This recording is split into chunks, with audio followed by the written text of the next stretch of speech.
నాకు restaurant business ఉండేది fast Covid తర్వాత కొంచెం లీగల్ ఇష్యూస్ వచ్చినాయి అంటే మా పార్ట్నర్స్ వాళ్ళతో కొంచెం కోఆపరేషన్ సరిగా లేక మేము లీజ్ అందువల్ల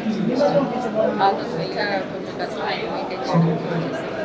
so I thought is there anything that we can create. ఇంత పెద్ద గ్యాదరింగ్ జరుగుతుంది కదా, దీనివల్ల మనకు కొంచెం నేర్చుకోవాలి. Learning process. The profession also I'm an advocate. Then I thought, let me see it. అదే మన కొన్ని ప్లాన్స్ ఇన్ ఫ్యూచర్ ఆయుర్వేదానికి సంబంధించిన ఒక మంచి ఫుడ్ ఇది ప్రాజెక్ట్ చేద్దాం ప్లాన్ అన్నీ తీసేసారు.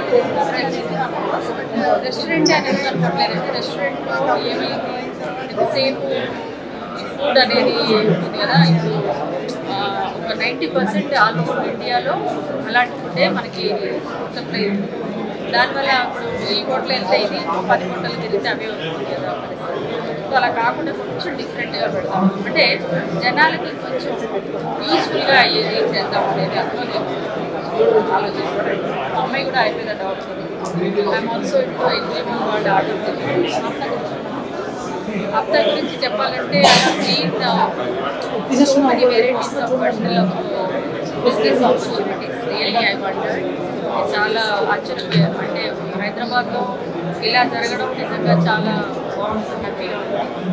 అన్ని ఛానల్స్ చూడండి, ఇప్పుడు పిల్లలు ఉన్నారు, మిడిల్ ఏజ్ వాళ్ళు ఉన్నారు, మాలేజ్ తర్వాత పెద్దవాళ్ళు, అన్ని రకాల టెక్నాలజీ పరంగా ఎలా ఉంది ఫుడ్ బిజినెస్ లేదంటే ఫ్యాన్సీ ఐటమ్స్ అన్నీ అంటే there is bundle of opportunities.